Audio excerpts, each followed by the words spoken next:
this video, we are going to start talking about modern perspectives in psychology. And the first one we are going to talk about is biopsychology. This explores how our biology influences our behavior. So it will look at things like the structure and the function of the nervous system, how that's related to your behaviors. This is often an interdisciplinary field in psychology. So it'll include neuropsychology, which will look at things like neurotransmitters or how hormones are affecting you. There's a lot that can go into biopsych. This will be the focus of chapter 3 in your book. The next perspective is evolutionary psychology, and this is the modern day version of functionalism. Evolutionary psychology is going to look at how your behavior is impacted by your genes. So your behavior is affected by your genetic material, which has been passed through the generations. So what genetic makeup helped your ancestors survive thousands of years ago, that same genetic predisposition is going to be in you. And so then you are going to be able to have that same behavior, whether or not it is beneficial in our current society. So I'll give you a couple of examples of this. One example of this is, take for example, what's a good example for evolutionary psychology? For example, mother ease. Mother ease or parent ease is a fancy way of saying baby talk. So you see a baby and you just automatically speak differently around them. So you're going, oh, I'm cute. It happens. And so again, using more technical language than your pitch goes up, you have your prosody changes, so it becomes more sing-songy. You sort of stretch out the syllables for the words. And the reason you do that is because it helps babies learn to speak. You are stretching it out, you're slowing it down. The higher pitch helps them pay attention more. They can understand your words more, and so that helps them learn those words, learn to speak easier themselves. It also then teaches kids to whine, because whining has the same structure as that mother ease, that parent ease. But when you naturally have the tendency to want to do that, that's why. That behavior is ingrained into you because it helps babies learn to speak. Another example of this that evolutionary psychology would study, why are older men still allowed to be attractive, but people don't find older women as attractive? I mean, it happens. Or if you're going to be in a relationship in a heterosexual couple, the man is going to usually, the vast majority of the time, be older than the woman. So why do older men get attracted to younger women? Why are younger women more attracted to older men? Again, when we're talking about evolutionary psychology, we have to think, how did this help our ancestors back in the day? This behavior exists in us now, is genetically ingrained in us because it helped our ancestors. It's irrelevant if it helps in our current society. It's about back in the day. And so back in the day, if a woman was going to have a child, what was going to make it most likely that that child survived, so that that child could then procreate and their genes could keep going on? That was having a successful partner to help provide for them. And so it is genetically programmed in women to be attracted to men who seem more powerful, who seem like they could provide. And that tends to be older. For men, what is going to make it more likely that they are going to have offspring with their genetic material that will go on to the next generation? Having a young, healthy partner to carry that child. Because women, unlike men, have that earlier cutoff in their fertility. Some men don't have any cutoff at all. And so men are more attracted to younger women who appear fertile. Women are more attracted to men who appear successful. Again, women can kind of take care of themselves today and have children later on. But because it helped back in the day, that is that dynamic that's still present in our current makeup. So that's evolutionary psychology. Sensation and perception is when you are interested in the physiological aspects of the sensory system, as well as your psychological experience of that sensory information. So this also tends to be very interdisciplinary. This is going to look at the senses: sight, sound, taste, proprioception, kinesthesia, all those things. But then it's also your perception of it, how you interpret those signals coming in, and what you do based on that. Cognitive psychology, same as the old school version, because the old school version honestly was kind of created in the 60s, not that long ago. So this focuses on studying cognitions and how that can affect your actions. This is really broad. There's a lot of chapters that we'll talk about this semester, like intelligence, consciousness, memory, perception, that all can connect with cognition. Developmental psychology. This is when you study development across the lifespan. So developmental psychologists can study anything from conception to death. It's not just kids. The earlier developmental psychologists mostly focused on childhood, but a lot of developmental psychologists now focus throughout the lifespan. One developmental psychologist that you will learn a lot about, so his name should be in your notes now, is Jean Piaget. He was French, that's how you say his name. He studied mostly cognition in kids. So in the developmental chapter, we'll learn about his cognitive stages. Next, more modern perspective to talk about is personality. Personality psychology focuses on patterns of thoughts and behaviors that make you unique.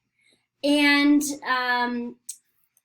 one of the most famous personality psychologists is someone I have mentioned before, Freud. His psychoanalytic theory focused on adult personality and how it comes from issues in your childhood, experiences in your childhood, especially connected to sexual urges or his erogenous zones in his psychosexual stages. Again, in the personality chapter, we will get more into that. More recent personality theorists tend to focus more on traits, personality traits. So these are consistent patterns and behavior.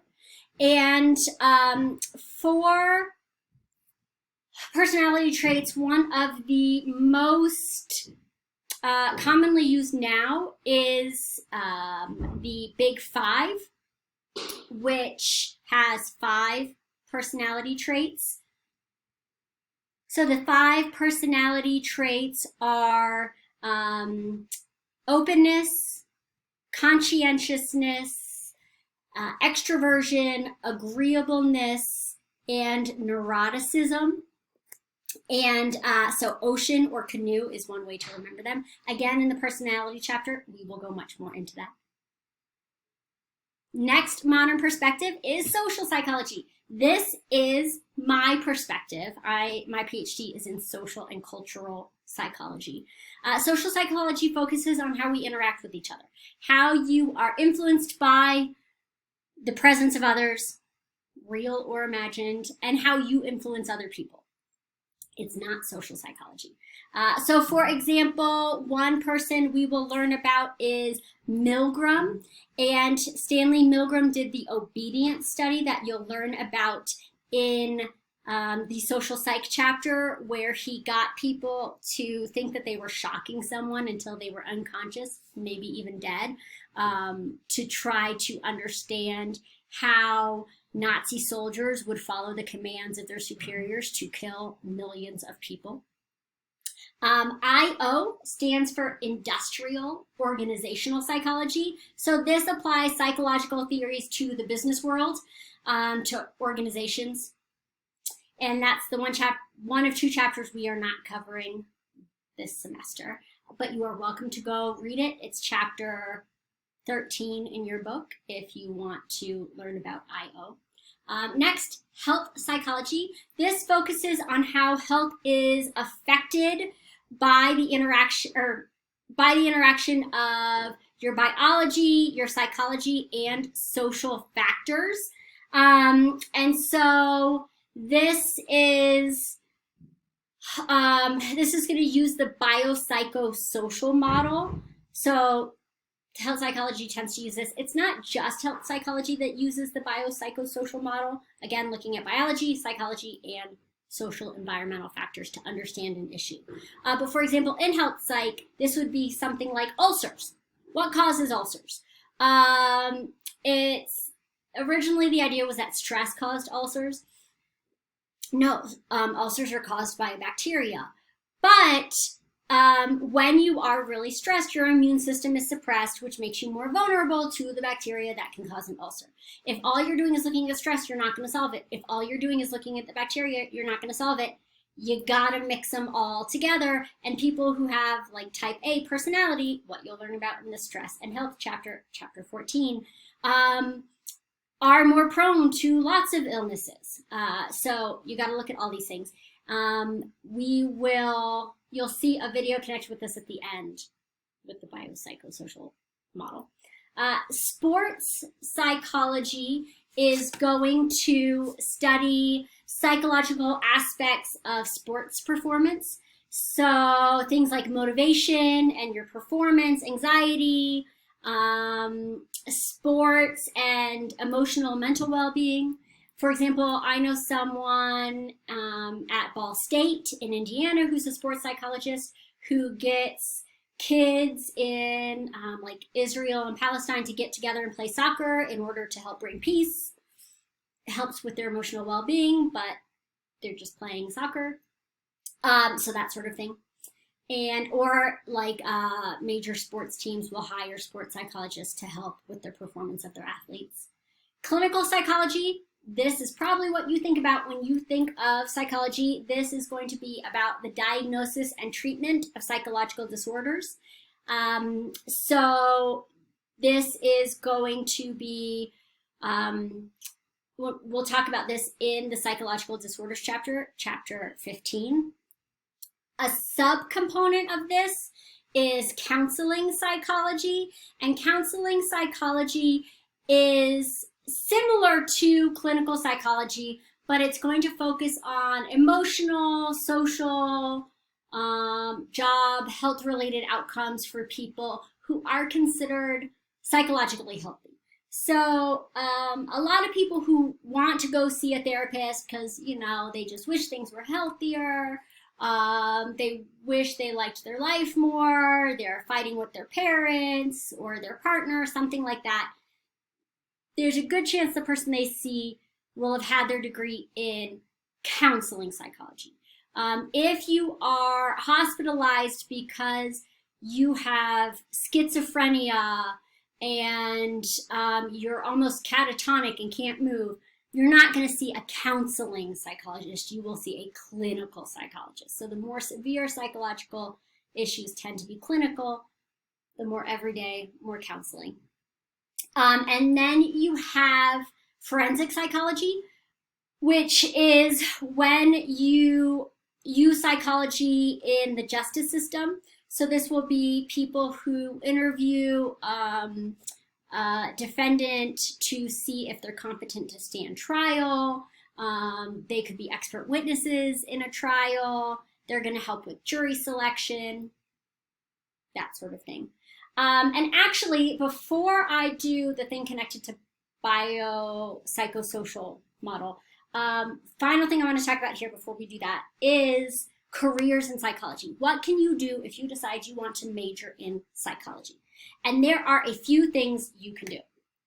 If you get a bachelor's, so if you stop at the BA range of psychology, what can you do with it? If you also get your education certificate, you can teach like at a high school. You can be a case manager. Oftentimes, you will see people who are like case managers for foster care or that sort of thing. They have a BA in psychology. Oftentimes, people who work in HR, human resources, have a bachelor's in psychology. If you go to the master's level, if you get a master's in psychology, oftentimes that would be like a master's in counseling psychology. You can, or school psychology, you can be a school psychologist, like a counselor in a school. You can be a professional counselor, but you can't have your own office. You can't work for yourself. You have to work under someone who has a more advanced degree than you if all you have is your master's, usually. If you want to have your own office, you usually have to have one of two versions of a doctorate. So you can either have a PsyD, which is a doctor of psychology, a doctorate in psychology, PsyD, or a PhD. And a PhD is a doctor of philosophy in psychology. There are a few big differences between a PsyD and a PhD. A PsyD focuses less on research. So less of your doctorate is doing research. It's more focused on skills and direct application. This is going to be people who are going to be therapists and have their own office. They're not interested in research. They just want to be therapists. Sometimes you'll see people at like more liberal arts colleges, smaller colleges like McDaniel, who have a PsyD. There are no PsyDs in our department. Anyone who has a doctorate has a PhD. But potentially you could see that. If you want to teach, you can teach at a community college with a master's degree. But usually at four-year schools, you have to have some sort of doctorate for the most part. All but one of the people in our department at McDaniel have PhDs. But with a master's, you can teach at a community college and sometimes a school like McDaniel as a lecturer. But another big difference with PsyD and PhD, you have to pay for your PsyD. Tends to be how it works. For PhDs, it's more focused on research. So for example, when I was getting my PhD, I only took 2 tests in the 5 years I was in grad school. They were both statistics tests, 8 hours long. It was horrible. But besides that, it was just based on my research. All my classes were pass-fail because those weren't really important. It was all about what research I was doing. And so to officially get your PhD, you have to write a dissertation. It's a huge research project, and then you have to defend it to a committee. So it's all about the research for PhD. So there are several PhDs who then go do research, like many of the people in our department. A lot of PhDs will go teach, but you will see some who are in industry, working in the private sector. One benefit of PhDs over PsyDs is that oftentimes you will get a stipend to get a PhD. So for example, when I got mine, I never paid tuition. I didn't have to pay for my PhD. They paid me about $20,000 a year to be a student there. In exchange for being a teaching assistant. I mean, that's not much money to live on near Boston, but I could survive, and I finished my PhD with no school debt. PsyDs, you're not going to get stipends. For the most part, you have to pay. But it is more difficult to get into PhDs. For example, my year at my program at Clark, I was one of 2 social psychology students who was accepted to the program. It was about a 5% acceptance rate. The clinical psychology program, no, it was about the same. They took in more students, but more people apply for clinical psychology than social psychology. I cannot be a therapist. I have a PhD in social and cultural psychology. I will never see clients. I will never have a license to be a therapist. I only teach and do research. So lots of different things you can do based on what you're interested in if you decide you like psychology. Okay, final thing we're gonna do here. Again, if you're the biopsychosocial model, it's not only health psychologists that use it. For a lot of areas in psychology, if you really want to understand an issue, you need to look at biologically what's going on with their nervous system, what's going on with their neurotransmitters, their hormones, whatever it is. Psychologically, what's going on. What is their mental state? And then,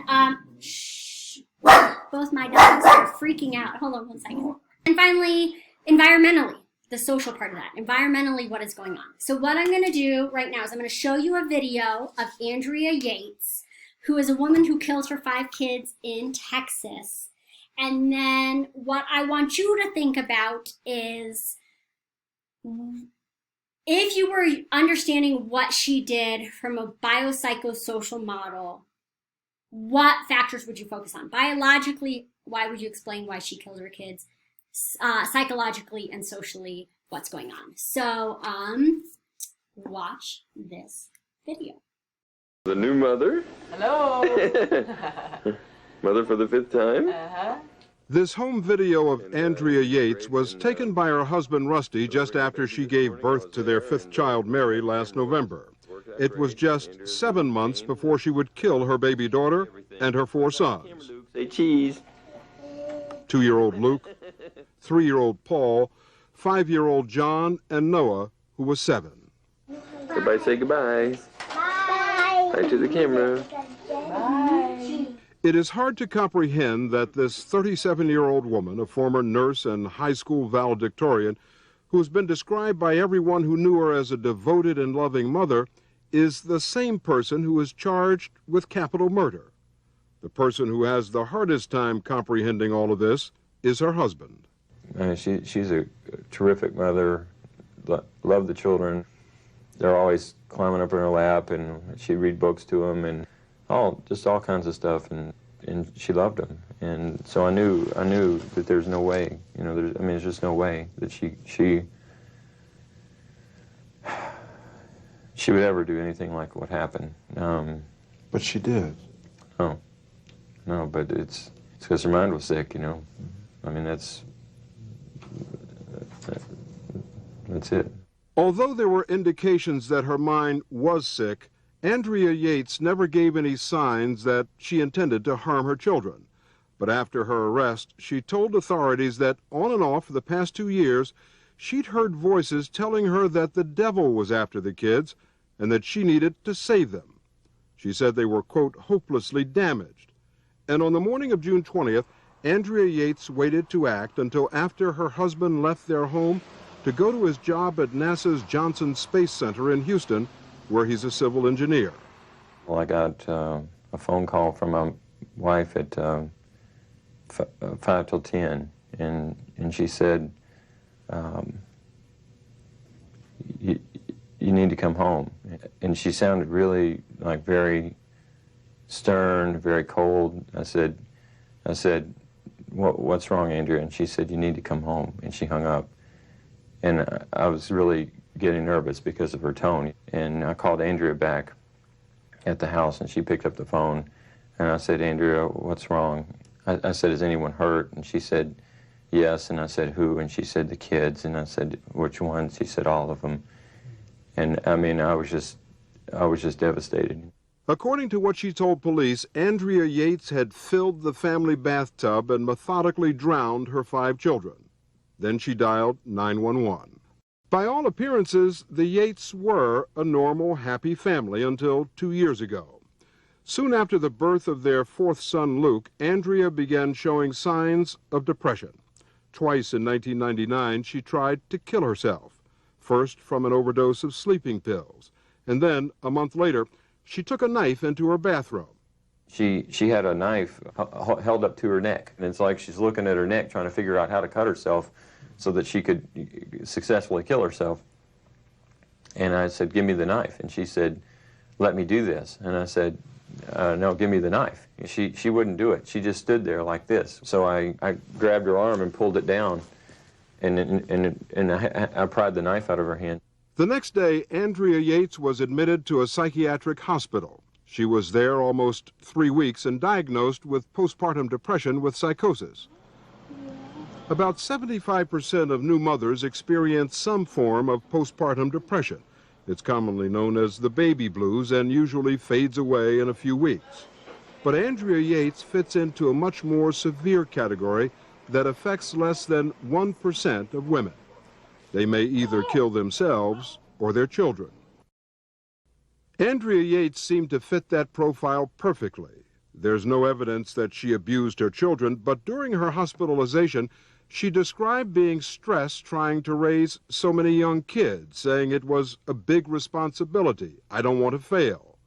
According to hospital reports, she said she had recurrent obsessive thoughts and that most of them are over our children and how they'll turn out. She was treated with 2 antidepressants and an injection of the antipsychotic drug Haldol. Her husband, Rusty, says the response was remarkable. Within a day, Andrea went from being completely catatonic to sitting on the couch with me in the visiting area, and we carried on just, I referred to it as the best conversation we've ever had. The thing I learned from it is that she needed the right medicine. When I saw her respond to the medicine at that time, I'm like, wow, there's hope. You know, there's hope that Andrea will return. After returning home, Andrea Yates was soon back to the job of being a full-time mom, which she appeared to enjoy. Bringing up the rear is Luke. Hello. All right. She shot this home video of her children playing around the house. This is our night ceremony here. Andrea Yates homeschooled her oldest children, even designing their sets and costumes for a lesson on medieval history. Okay, Sir John Yates. And he will go to his castle. She also cooked and cleaned the house. Her doctor suggested she get some help taking care of the children and that she devote some time for herself. But Rusty says she chose not to. For more than a year after she got out of the hospital and was off all medications, by all accounts, life in the Yates family was back to normal. They decided to have another child. There's the baby there. Ignoring a doctor's written warning which said that doing so would surely guarantee future psychotic depression. Well, no, we looked at that and we said, well, this was a very difficult time. But then we said, well, would we rather have not had Luke? I mean, of course, we'd rather have Luke and have gone through that. What we were told is that there was a 50% chance that she would be depressed again if we had another child, and if she got depressed again, she would have the same symptoms as she had in '99, and that the same treatment that worked for her in '99 would work again. Within months of Mary's birth, Andrea Yates' depression returned with a vengeance. It was a depression which her husband says led her to murder their children. So that is Andrea Yates again. Biologically, what are the physical factors that would contribute to what she did?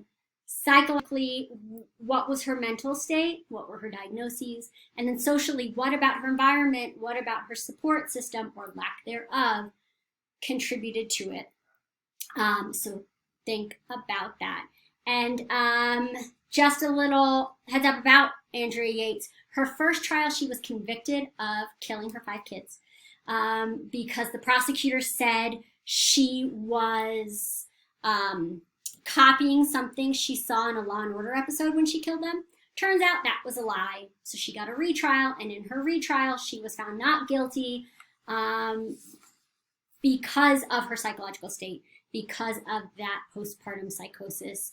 Just because you're found not guilty because of your psychological state doesn't mean you get to be released. It's been over 20 years and she is still hospitalized. She is in a psychiatric hospital versus being in a prison so she can be treated.